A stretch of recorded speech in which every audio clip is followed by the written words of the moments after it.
People of the internet, did Joe Rogan ruin comedy?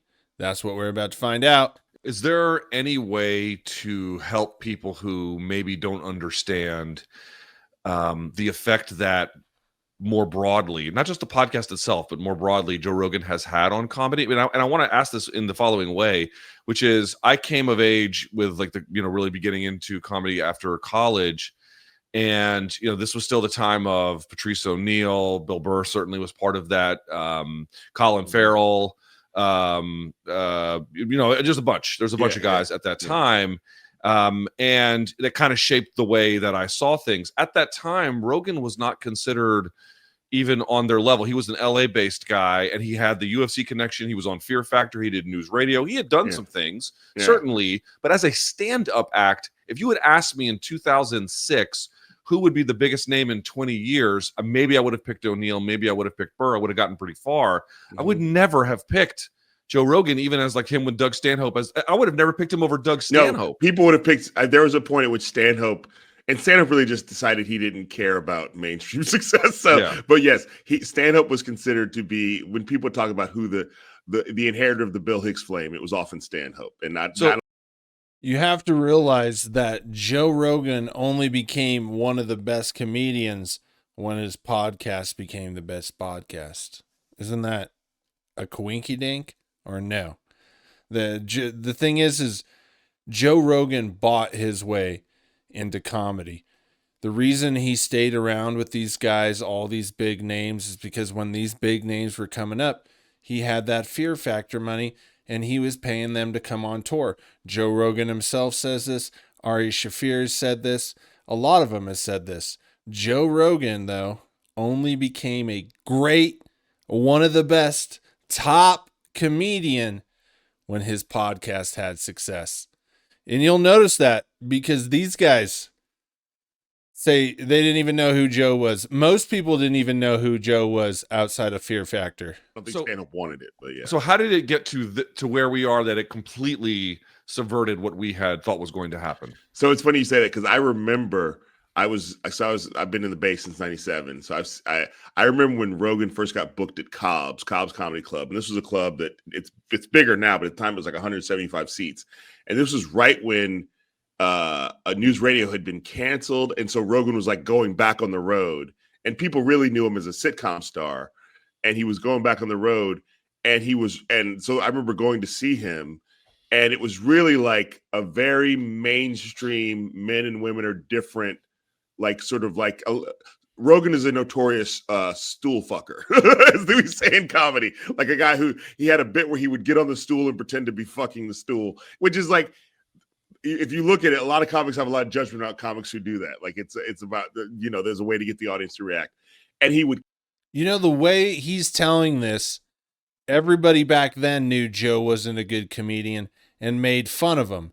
Do you think Joe, okay, wild theory here. Do you think Joe was so determined to make his podcast successful so he could claim to be a successful comedian and open his own club, and then, he created a walled garden, right? Just a theory. Maybe the whole reason the Joe Rogan experience exists is because Joe didn't get any respect. Joe got made fun of, and he said, one day I'm going to find podcast success, and then I'm going to build my own club, and I'll be a top comedian then. I think that's what it is. Kill. And I remember a lot of people being impressed with how funny he was, because they just thought he was a guy from news radio. But there's something about Rogan. I will give Rogan, especially then, he has a certain charisma that you understand that certain people have, that people started to give him credit for being a good comic in ways. I'm like, he kills, no question. But he's not, like, people started to say Hicks around him. And I was like, let's all slow down a little bit. I remember a comic who will remain nameless was like, and he's got really smart jokes. I'm like what? He's got this whole joke about how Noah's Ark couldn't have really happened.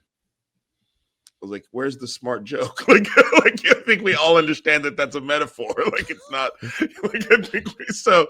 But so I think there is a charisma that Rogan had, and maybe still has, but at that point, especially, he was also younger. When young Rogan is a snack, as the young kids say. Bill Burr used to actually. I'll give Bill Burr credit. He also used to say that Rogan, when he knew him back in like the performing at the club stage, he always had a bottom of the ninth, game 7 vibe. Is how he described it. Where he's like, it was kind of, Yeah, no, he was definitely he was always pacing. He was always talking to everybody. He also was the guy who he was the headliner who wanted to hang out after the show, and it would take all the young comics to the strip club. He was like.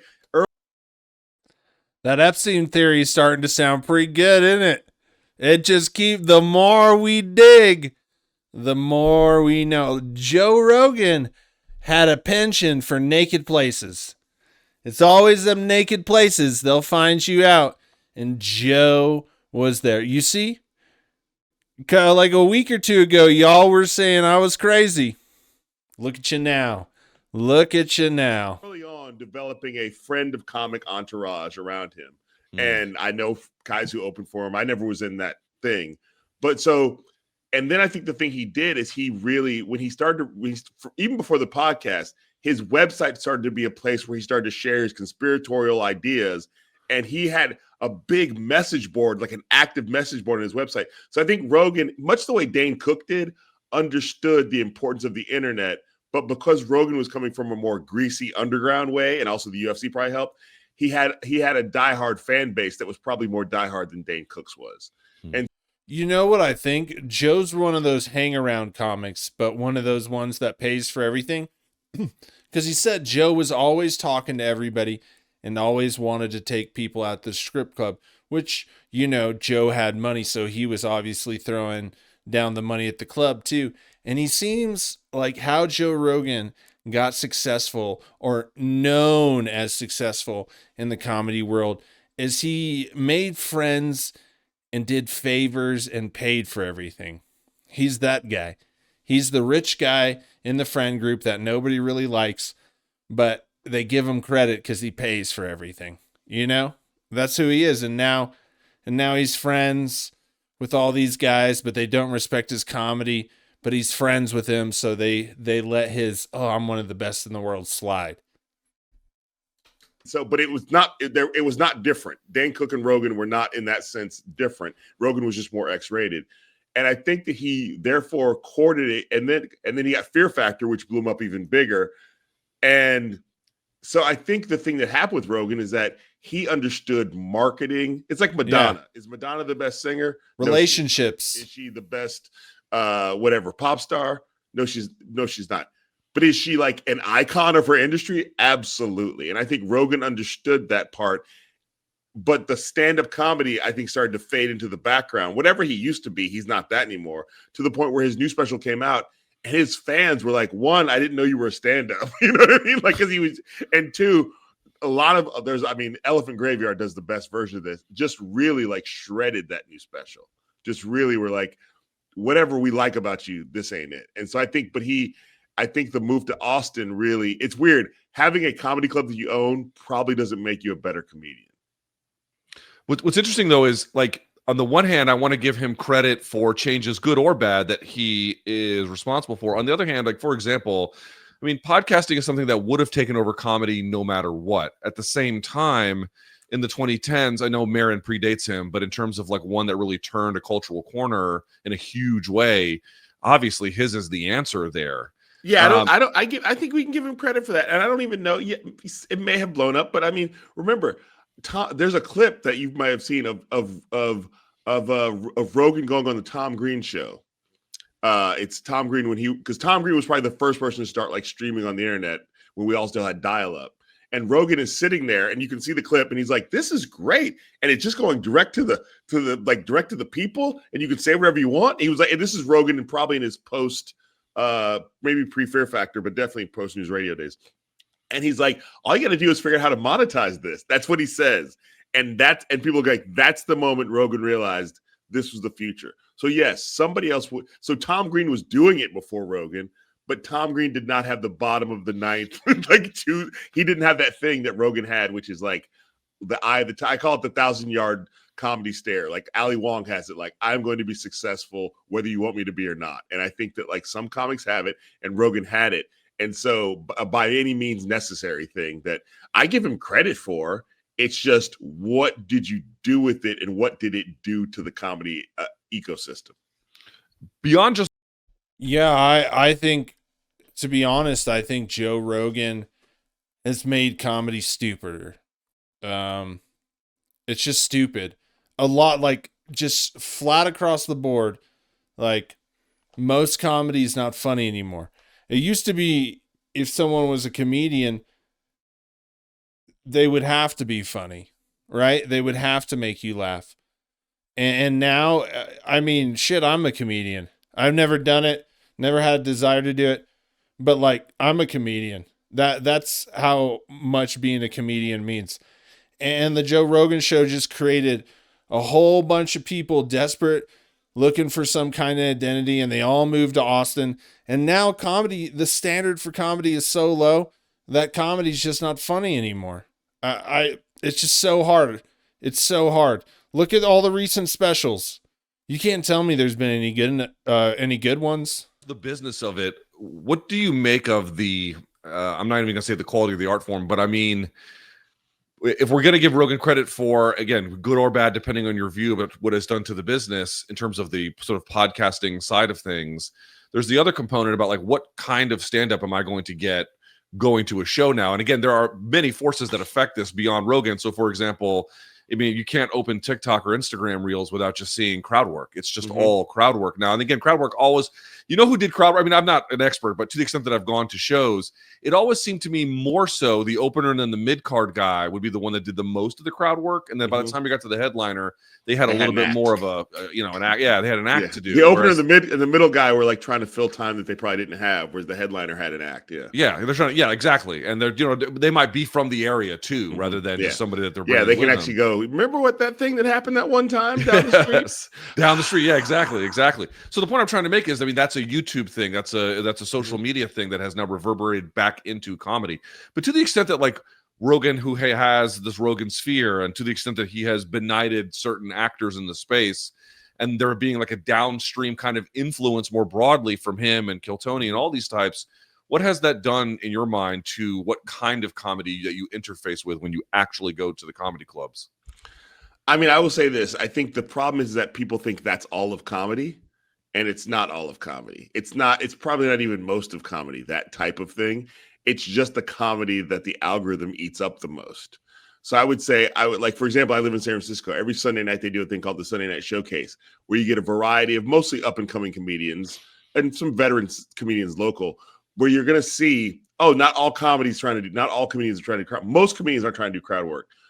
The comedians who are doing that crowd work are the comedians who, you go to their shows, and if you see cameras set up and you see some cameras aimed at the audience, that means you're the show. That means if they're as interested in your reaction as they are into their jokes, that means you're the show. If you go to a show, the comedians got one camera set up on them, they're interested in their act. And so you notice a lot of the old school comedians are against crowd work. And I don't really have an opinion on it, but I think it's just kind of like, the art form developing. It's always like that. There's always the people that are strict to the rules.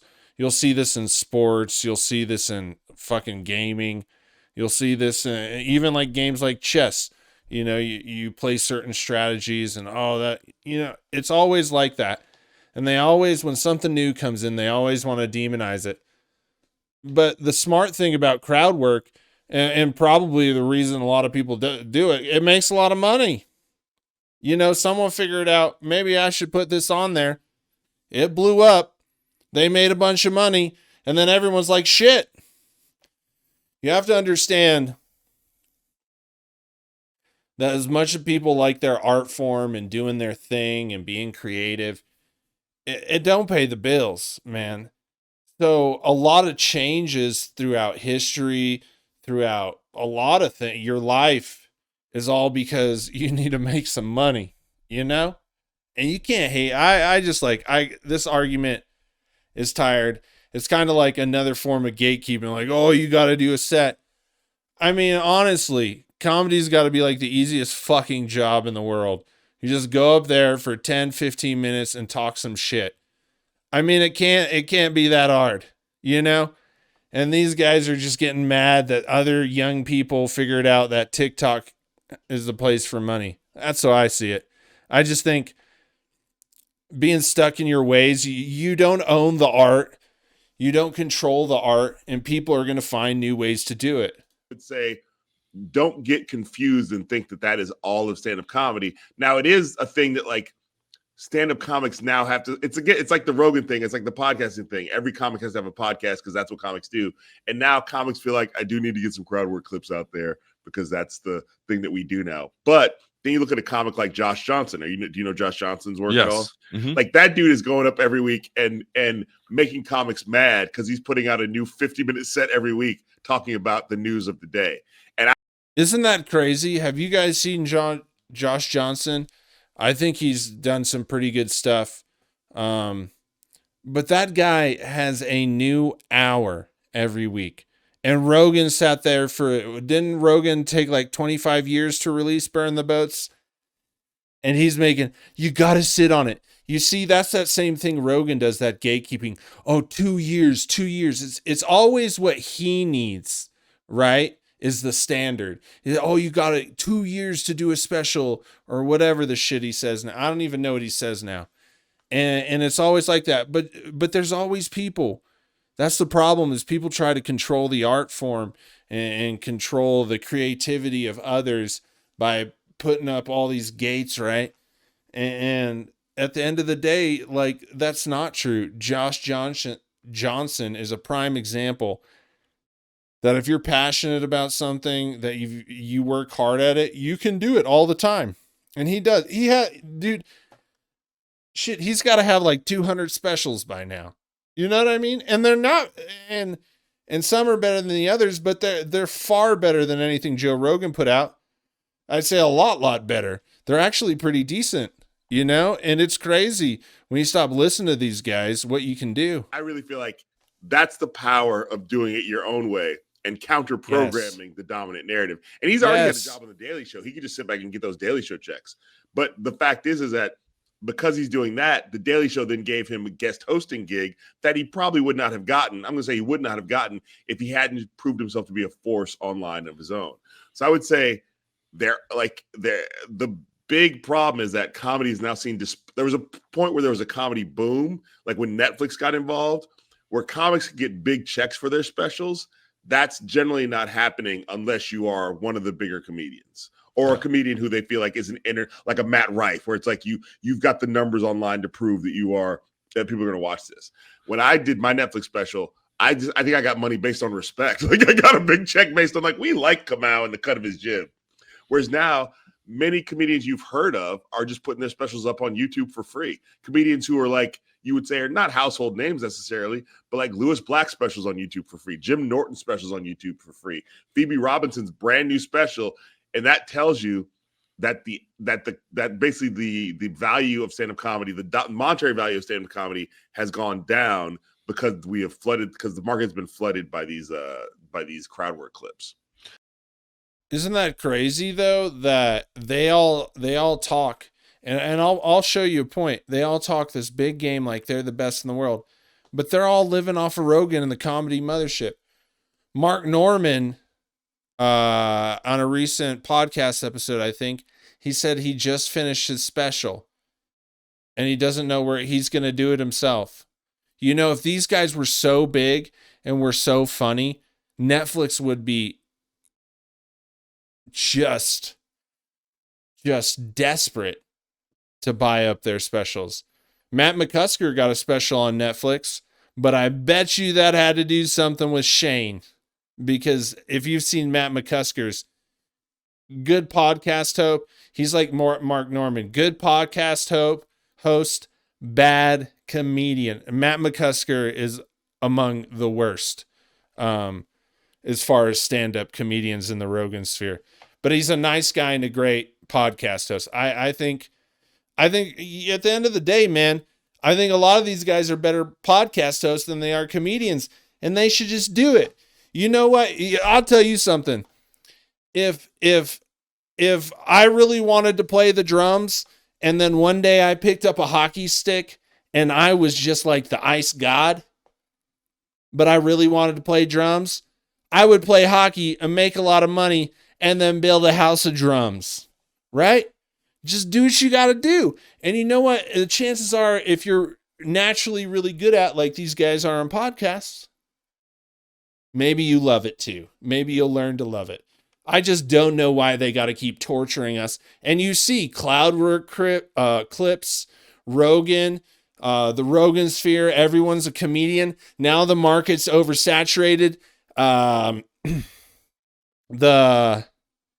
whatchamacallit, the money, the economy for comedy is terrible. It's bad. People can't make money.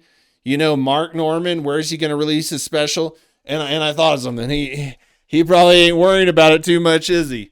Good old Mark Norman, because he took that Saudi money, didn't he?